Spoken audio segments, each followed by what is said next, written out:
Good afternoon.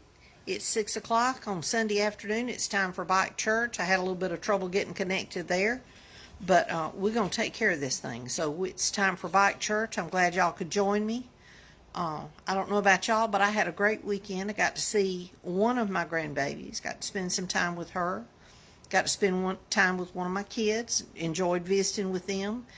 And if you have grandchildren, you know what a blessing they are, and you know how wonderful it is. And so I've had a good weekend. They left just a little while ago, heading home, and so anyway, I've had a good weekend. Started off rainy yesterday, and now it's cold outside again, and I'm thinking we may get some more rain. I don't know. I was thinking it was supposed to rain through tomorrow. But anyway, I hope you've had a good weekend. I hope it's been uneventful. I tell people all the time, I hope you have a boring day, because excitement is highly overrated. As they said that time on one of the Jurassic Park movies, I'm paraphrasing, excitement generally means running and screaming, and I'm too old for that. I don't want to run and scream. It's just, it doesn't sound like any fun anymore. So anyway, I want to read one of the Psalms to you tonight. I did want to mention a couple of things. Lifeline Church in Greenville has started a Bible study on experiencing God. It started last week. And I feel like if you wanted to start this coming week, you could probably work and get caught up. If you want to do that, you need to make your mind up and go tomorrow night, though. It's Monday nights at 6 o'clock there at the church. There's a workbook, and there's work to be done. There's 4 lessons to do, I think. I think it's 4 lessons every week.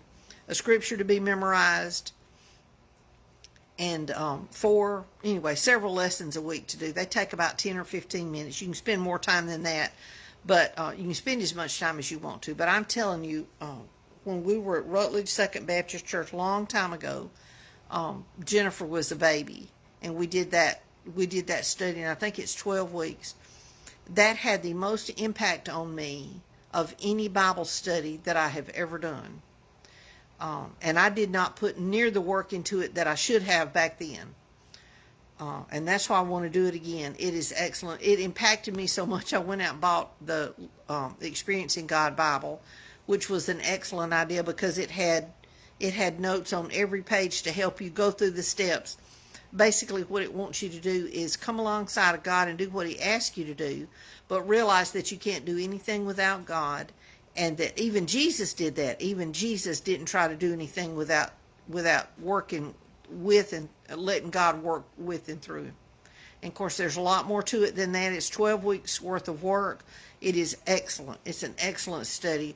And I would encourage you, and if you can't join this one, find somebody that's doing it and join it.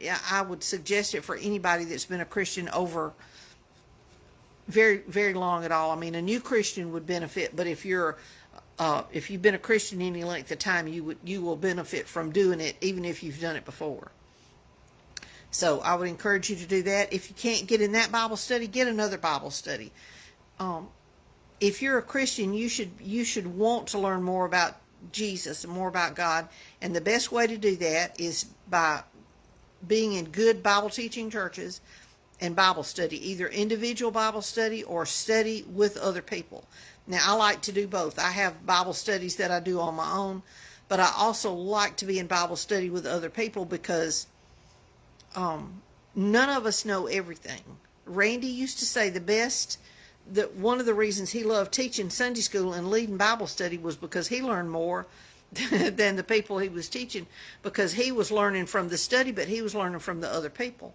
And he always wanted everybody to participate, and I feel the same way. So I would encourage you, get into a Bible study. If you need some ideas, I can give you a couple of things. Get on Google and look up Bible studies. And it doesn't matter what translation. I know some people or get caught up in thinking that you can only use the King James. I do not believe that. I love the King James. I love the way it sounds. But if you can't read it and understand it, it's not doing you any good. So there are a lot of other good translations out there. I'm not going to say every one is good, but the ones that I'm familiar with are good. The NIV, the New King James, the English Standard Version, the Modern English Version. I think both of those two go back to the King James and just bring it into more modern language. There's not these and thous. Because y'all do know that Jesus didn't say thee and thou. He spoke Hebrew. He did not speak King James English. And I'm making that as a joke because I've seen people, if the King James is good enough for Jesus, it's good enough for me. Well, no. Jesus didn't have a King James version. Not saying it's not a good Bible, it's excellent, but it's not the only good one out there. The Holman Christian, I think it's the Holman Christian Standard, which is now what I believe the Baptist associations, I believe that's what they use, or the Southern Baptist Convention. I believe that's the one that they is their standard.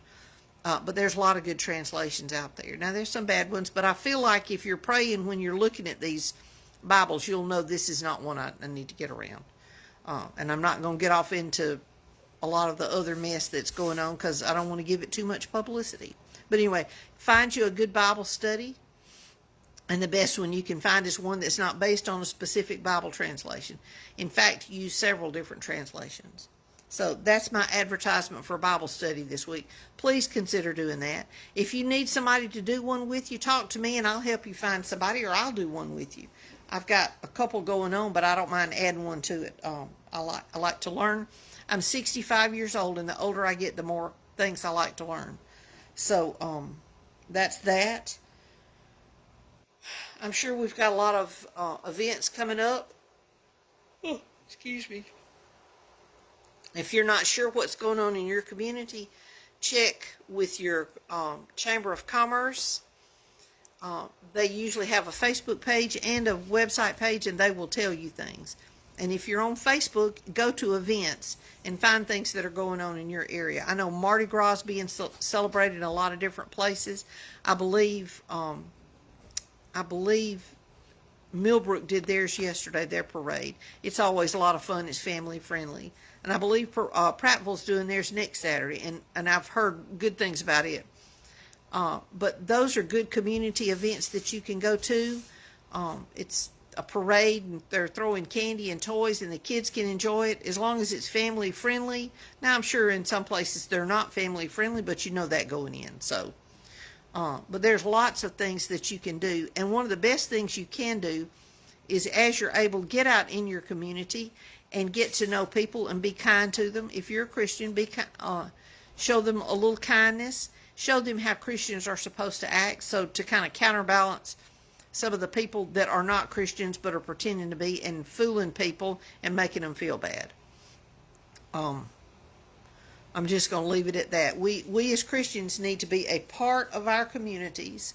We're supposed to be salt and light for the people around us. And the only way we can do that is get out there and be in them. I mean, you can have a salt shaker on your table, but unless you put it on your food, it's not doing your food any good. It's not making any difference. And the same way with light. You can have a light in a room, but if you don't turn it on, it's no use to you or anybody else. You can sit in the dark and complain, or you can turn the light on. So I want to be salt and light. That's what Jesus asked us to be, among other things. So that's my little thing about that. Get out in the community and be active. Do what you can do. You can't do everything, but you can do something. So I'm going to read Psalms 101, and in my Bible, and this is the Christian Standard Bible, which that's one of the ones I mentioned before. It's put out by Holman Publishing, Holman, Holman. And this is actually the Charles Spurgeon Study Bible. It's got a lot of good study notes in it, some of his sermons and things, if you're familiar with Charles Spurgeon. I wanted to make sure I said it correctly. Okay, Psalms 101, A Vow of Integrity. And it's subtitled, A Psalm of David. I will sing of faithful love and justice. I will sing praise to you, Lord. I will pay attention to the way of integrity. When will you come to me? I will live with a heart of integrity in my house. And you know what integrity is? That's who you are when you're by yourself, or when nobody can see what you're doing. If you are by yourself and you find a wallet Nobody sees you find it, and you open it up and take the money out and put it in your pocket and then throw the wallet away. That's who you are. Nobody sees you do it. Nobody knows you do it, but you've done it. Now, on the other hand, if you find somebody's wallet and you find a way to, if the ID is in there, you find a way to get up with that person and get the wallet to them, or say, I'm going to leave it at the police station or somewhere where they can come. You don't have to meet up with the person, but you leave it so that that person can have it. Then that's who you are as a person, and you have integrity. That's who you are when nobody can see you. And I want people to know that they can trust me, whether they can see what I'm doing all the time or not. So that's just something to think about. Be a person of integrity. I'm going to read verse 2 again. I will pay attention to the way of integrity. When will you come to me? I will live with a heart of integrity in my house. I will not let anything worthless guide me. I hate the practice of transgression. It will not cling to me. A devious heart will be far from me. I will not be involved with evil. I will destroy anyone who secretly slanders his neighbor. I cannot tolerate anyone with haughty eyes or an arrogant heart. And you know what that means? Somebody that's their pride is showing through. They're proud of who they are, and they want everybody else to know who they are. And you know what a person with haughty eyes are? They're stuck up. They think they're better than everybody else. My eyes favor the faithful of the land, so that they may sit down with me. The one who follows the way of integrity may serve me. No one who acts deceitfully will live in my palace. The one who tells lies will not be retained here to guide me.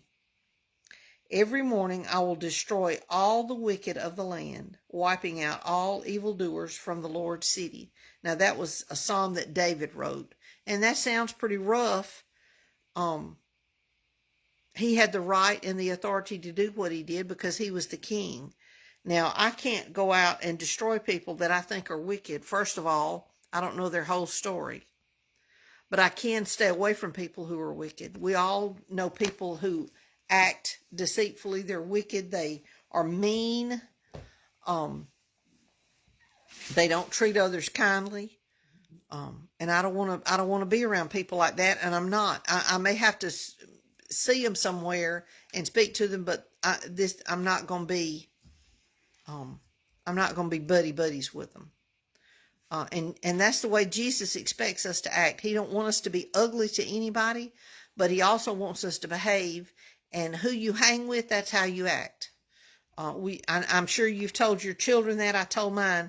Again, I'm not saying be ugly to anybody, but you don't want your best friends to be people that are of a bad reputation. Because most of the time, the good people start loosening up on their morals and their standards, and they sink down. Most of the time they don't lift somebody else up. And so you have to be careful. You have to be careful who your close friends are. And I'm going to leave you with that. I want to be a person that people know they can trust. I don't want somebody to think I'm after their husband or after their wife or after their money or after their job or anything else. I want people to know, they can trust me. Excuse me. So, saying all that, that's all I'm going to talk about tonight. Just remember what integrity is. It's who you are when nobody can see what you're doing. And each of us has to examine our hearts and examine our lives from time to time to make sure we are being a person of integrity. You can't just get up in the morning and say that's who I am. You have to watch yourself. You have to, and it's the little things a lot of times. Making sure that when you're going through the line at the grocery store or the dollar store or Walmart or whatever, if you've got 3 items that are the same, make sure you get charged for 3 items. Making sure you don't get too much change, make sure you give it back. I'm going to tell y'all this. I believe it was in Dollar General, and this was way back before Christmas. It was when we had some storms in the area. And I believe the lights had been off earlier in the day. And I had run into Dollar General to pick up a few things. And I was coming around through the front part of the store, going in up another aisle. And this lady came walking in. And she had 2 bags full of stuff, groceries, I'm sure, or whatever. But it was Dollar General bags. And she was coming back in with these bags. And she walked up to the register, and the man said, "Can I help you?" And she said, "I need to pay for these groceries." He said, "Ma'am?" She says, "I need to pay for these groceries." He said, "But ma'am, didn't you already pay for them?" She said, "Well," she said, "I was in here 30 minutes ago." And she said, "It was right after the lights came back on." And she said, "I bought all this stuff, and I paid with my card." And she said, "I always check up to make sure that my card, that everything runs like it's supposed to." She said, "Well, when I got home," she said, "I checked my bank statement," and she said the card had not been charged.